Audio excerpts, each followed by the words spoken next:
gosh. She is something. We have Lady Kale, Jewel Power Lady Kale. I think this one honestly suffers the most. I think she does too. Because Greg has said, though, in previous conversations that she ended up, they wanted to make her less threatening looking, but she ends up looking like Guinevere's evil little sister. she doesn't feel like as a villain to me. She looks, I don't even know the characters' names, but it almost looks much more Sailor Moon inspired. Oh yeah, she's very Queen Beryl looking. Yes, that's exactly what I was thinking of. Especially I think just with like kind of like that moon shattered like lava armor. Like it looks very much like Sailor Moon-esque. But in the show, you know, she's supposed to be taller. She's very seductive. I know in the Archive Showcase episode, I talk about how I wish they would have made a sexy toy that looks like her. But I mean, that's truly, I think that's the reason why we like Kale, is because she's campy, she's fun, she's a little bit seductive, she's sassy. Yeah. But the toy, she's just clunky, and she has this weird dragon scale outfit. Yeah. And I think it's funny, it's like, these pieces, outside of the arms, there's not shared pieces between these toys. Mm-hmm. Like, you could have molded them and made them like however you wanted. Like, you didn't have to make her in the same height as the other toys. Right, you could have made her taller. And as I've said, you know, I would have loved to have had her taller. Again, I think it's the cape. It's a thin material versus the heavier material. Yes, it's long, but it just, again, because it's such a thin material, it doesn't seem threatening. Her cape is one of the pieces to me that suffers the most. She really needed like a good cape material. A solid material. Yeah, a solid material with two colors on it. Because, I mean, it is purple and red. Purple on the inside and red on the outside. But it's just so thin that you don't really get menace out of it. Yeah. You get garden party. The other thing is the jewel armor pieces. So they're somewhat the right color. I mean, it is a reddish, maroonish color, dark red in the show. But again, they're much more like obsidian, lava on the toy. Mm-hmm. And in the show, I mean, it's just very different. Like, on the toy, the little arm thing, it's much more thinner, whereas, like, on the artwork in the show, it's almost like a shelf. Like, well, yeah, you know, it's a large piece. Her shoulder, it's a pauldron? I don't know. I think that might be what they're called.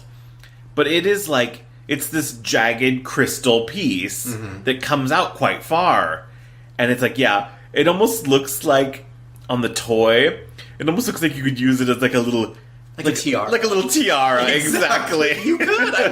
I did do that occasionally. Like, I put them as tiaras on the others. When I made Evil Guinevere, when she was under the trance. That's hilarious. I remember I put it on the deluxe Guinevere. So yeah, I mean, it doesn't really seem the same. And then, like, her arm pieces, so... On her left arm, they gave her the little armband, but in the show, it's a very thin purple band. Mm-hmm. But on the toy, it's this like thicker red band. So that always bothered me. I've never noticed that. And then the larger armband on the right arm, you know, in the show, it goes up again, just like with Guinevere, it goes up to her elbow. Mm-hmm. On the toy, at least it does go up a little bit more, but like I wanted it all the way up to the elbow. Like that's just what I wanted. I wanted it to be larger pieces. And I know it's like, the eye glowing thing is a cool feature, but... Off of one episode. Exactly, it's off of one episode, and then you're stuck with this beady-eyed doll for the rest of the time. And because of the light... I don't even know if it's because of the light piping or what it is, but, like, her neck is so thick. Okay, well, we're talking about screen accuracy, but... The other thing is that, just talking about screen accuracy and being clunky, her boots... So, in the show, her boots are supposed to go up to her thighs. But in the toy, it only goes up to her ankles. I mean, her knee. And then the braces go all the way up to her thigh. Okay, but it's just that on the doll, the braces are more exaggerated than what they are in the artwork. Right. Yeah, there's like a split at the top you can see on the show. that it doesn't look like they have on the toy, or if it is, it's very... You mean on the boot? Yeah. Yeah, it's there. It's there, it's very hard. It's like, it's not as pronounced, basically. Right. So, again, I love her boots in the show. I love the design of it, and I think that just didn't carry over into the toy design. She does have a belt. She's got, like, X-Men villain boots. A little bit, yes. Again, why I liked it. Yeah. On the artwork in the show, again, on the doll, she's very red. Like, that's pretty much the color, except for the purple hair, which, again, screen accuracy. In the show, she has black hair, but on the doll, she has purple hair. I know, it's like they almost should have given Fallon that purple hair and given Kale a blacker hair. Yeah. Maybe with purple strands in it. But she has some purple on her in the show. You know, her belt, her straps that go around her chest, those are all purple. And on the toy, I feel like they do kind of have the 4, but then, like in the show, it's supposed to be 4 straps. It goes all the way around on both sides of her top and her bottom. But on the toy, it's like it only goes around one side or only onto the bottom. It's just, again, not 100% screen accurate, and it doesn't have that purple color. Right. So, again... we kind of go back to, like, these characters being very monochromatic, and Kale is this very red monochromatic toy, with the really only breakup being the purple hair. Right. I mean, her dragon helmet is... I think it's actually molded fairly, like, close to what... Molded, yes. Colored, no. Colored, no. Because, again, in the show, it's not even red. It has dark, like, maroons and purples. Right.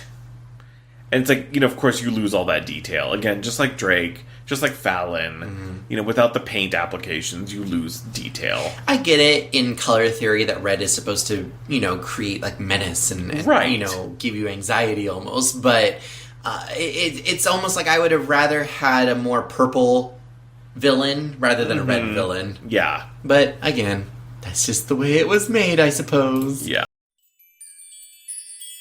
By the magic of the Sunstone, you're tuned into the Jewel Riders Archive.